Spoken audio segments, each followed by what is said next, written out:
The turbid turmoil of Te Pāti Māori has shifted into a new gear this week, with a split now looking increasingly inevitable. I still don't know what the problem is. You're not going to shut me up. This is a leadership beyond accountability. We've seen the rage baiting, we've seen the confusion. Allow us to fix our whare. Kia ora, ko Craig McCulloch aho, and e te pūrongo tōrangapū mō tēnei wiki. Welcome to Focus on Politics. It was a whole month ago that Te Pāti Māori announced its Great Reset, an event at Parliament promising new focus and discipline. We don't need to rebuild the waka. We need to correct our course. Our people want direction, discipline and delivery. Instead, there's been more discord, disarray and division. The reset brought only regret. Two clear factions have emerged within the party, with each wanting the other to go and neither relenting. Even parliamentary staffers have had to pick their team. On the one side, there are two MPs, the supposed rogues, Mariamino Kapakingi and Takuta Ferris. And on the other side, the party leadership, the co-leaders Rawiri Waititi and Debbie Ngaruapeka, and the president, John Tamahiri. The first public signs of a feud came in early September, when Ms Kapakingi was suddenly stripped of her role as party whip without warning. And as became clear in an interview with Te Hiku Media, she wasn't impressed. I feel disappointed. The process of that occurring, I wasn't part of. Days later, her son, Eru Kapakingi, went on a media blitz of his own, eviscerating the party's leadership across a range of outlets, including TVNZ's One News. It's very much a model that is a dictatorship model. It's not a rangatiratanga model. It's not a consultative wānanga model. It's not a tikanga model. It's a model of the leadership's way or the highway. His allegations came with some authority. Eru Kapakingi was formerly a vice president of the party and a spokesperson for the pivotal Toitu Te Tiriti movement. There's a lot of hidden stuff and there are a lot of stories that aren't mine to tell. I had to sit with myself and ask myself, I can call out every other party, but even though I know there's some bad stuff happening in Te Pāti Māori, why am I not speaking out? The leadership's initial response was muted, but it was just biding its time. Some 2 weeks later came a brutal counterattack. An explosive late-night email was sent out to the entire membership, some 500 people, laying out a litany of serious allegations against both the Kapakingis. I think it's really important to remind all the media that all the comms that's going out at the moment is actually intended for the membership. But of course Debbie Ngaruapeka and the rest of the executive would have known full well that email would find its way to the wider public almost immediately. The email accused Mariamino Kapakingi of major overspending issues and said officials had warned she was on track to blow out her budget by some $130,000. It took aim at Eru Kapakingi as well, accusing him of having been trespassed from Parliament last year after unleashing an obscene verbal tirade at a security guard. Neither of them have spoken substantively to the media since then, though both issued responses of a kind on social media. There's haters out there that are going to make stuff up about you to throw dirt on your name and bring down your mana. Eru Kapakingi described the email as defamatory. He admitted an incident with security, but claimed he'd been racially profiled and said an independent investigation had ultimately made no findings against him. As far as he was concerned, the mass email only proved his claim that the leadership was toxic. For my haters, I actually hope that they find time to heal.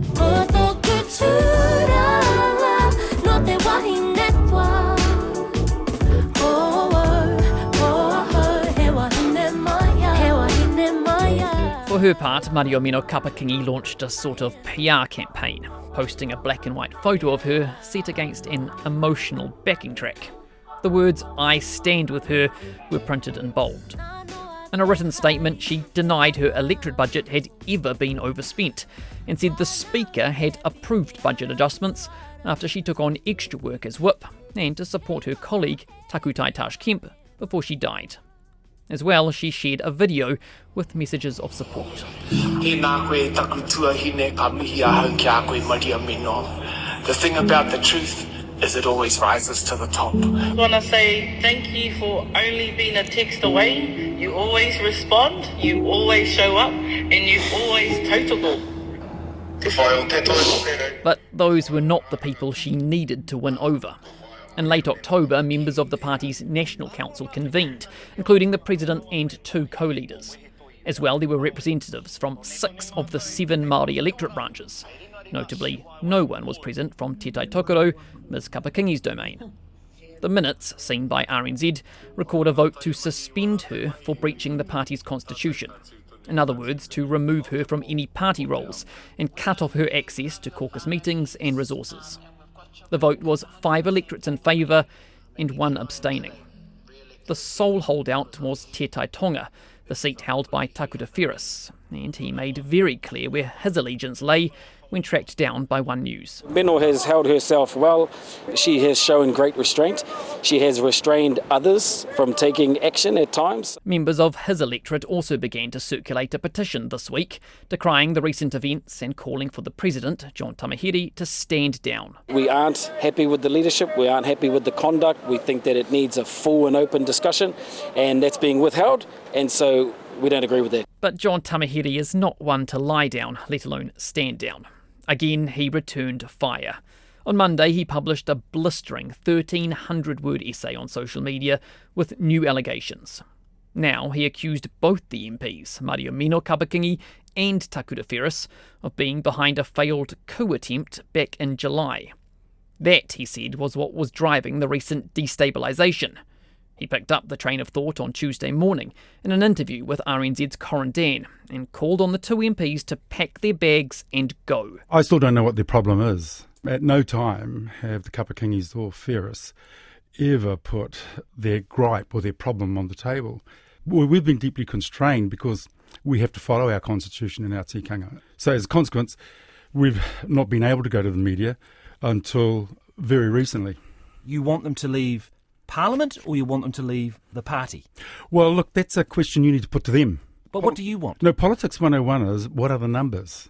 Now, if you haven't got the numbers to change the leadership in the caucus, you haven't got the numbers to change the leadership in the electorates, you should do the honourable thing, understand that, and go and do a hone harawira. Hone Harawira, of course, left the Māori Party and Parliament in 2011, then won his way back in as the leader of a new party called Mana. John Tamahere invited Ms Kapakingi and Mr Wheres to take that same course, but said he didn't expect them to do so, given their, quote, greed, avarice and entitlement, end quote. With that in mind, he said the matter would go back to the National Council, with expulsion now very much on the cards. And that process is rapidly coming to a conclusion. So are you going to move to expel them from the party?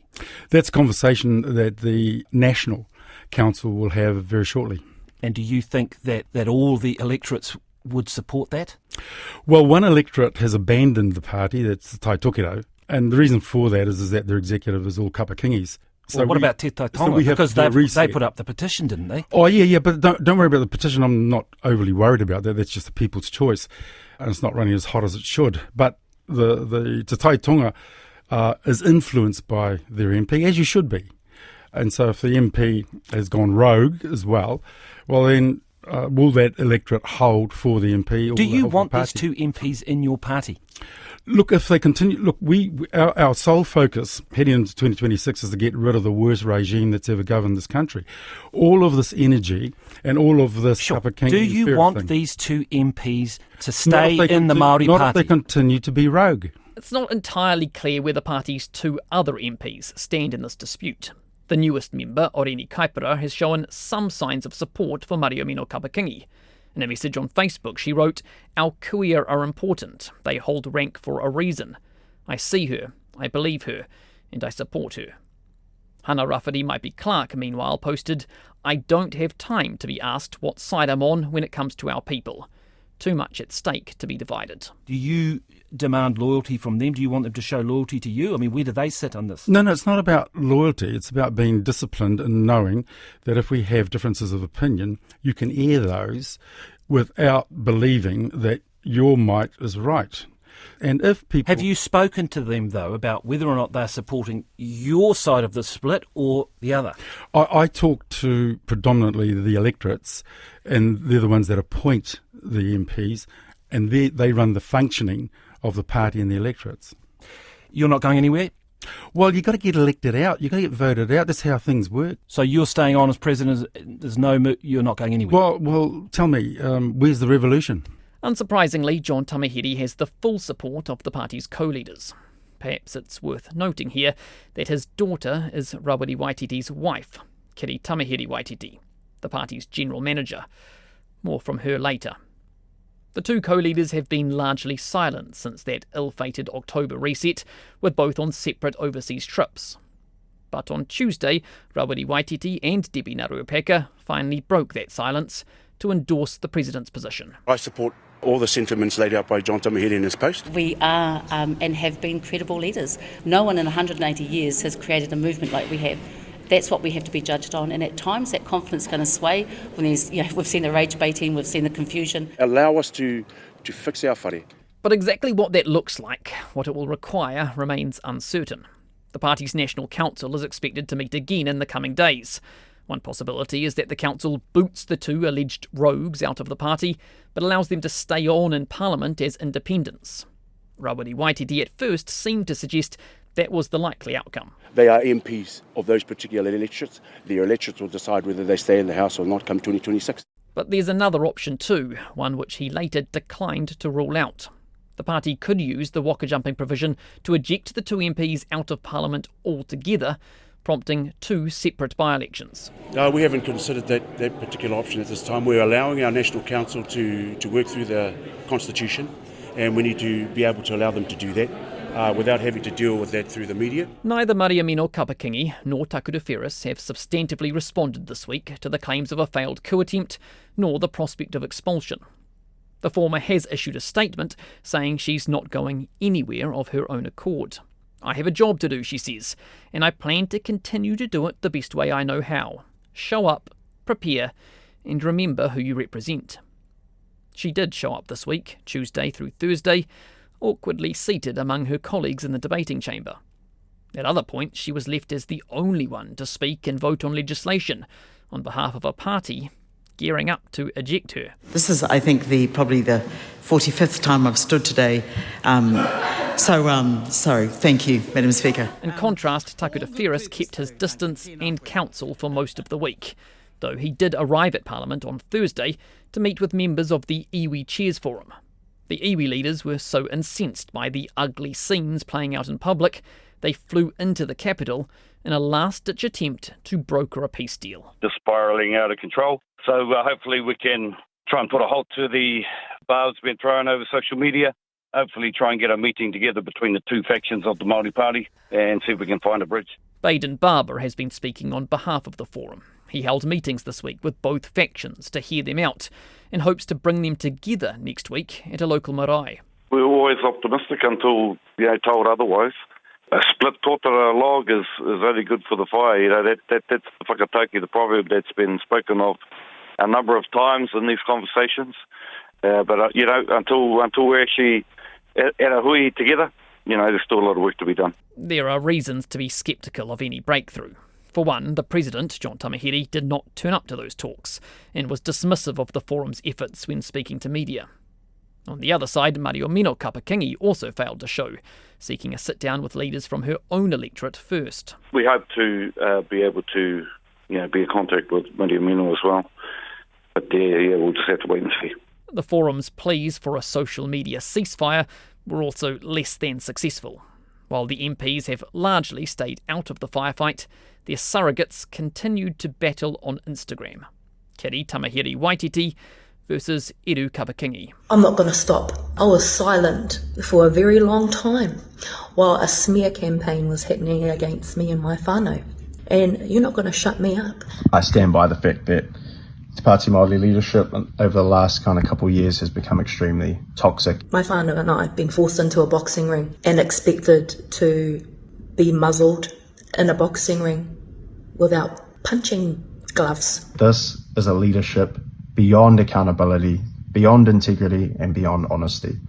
And we deserve better. Don't come at me with your toxic positivity and say, you can do better, you can be better, because what you're asking is for me to be better while giving others permission to go hard. And I'm done. I'm done with that, whānau. it hardly bodes well for any reconciliation. Needless to say, the past month has been hugely damaging to the party and its brand, at a time it should have been riding high on its victory in Tamaki Makaurau. The infighting has forced supporters to pick sides and seen others fall away, disillusioned by the distractions. The next crunch point will come when the National Council meets in the next day or two, and then perhaps at these brokered peace talks, if they ever come to pass. The party is also holding its annual general meeting in early December, promising more scrutiny on both the caucus and leadership, and the handling of recent events. It seems inconceivable that the stalemate could continue for yet another month, but then again, it's inconceivable. It's been going on this long so far. That was Focus on Politics. I'm Craig McCulloch. Thanks for joining me. Mā te wā.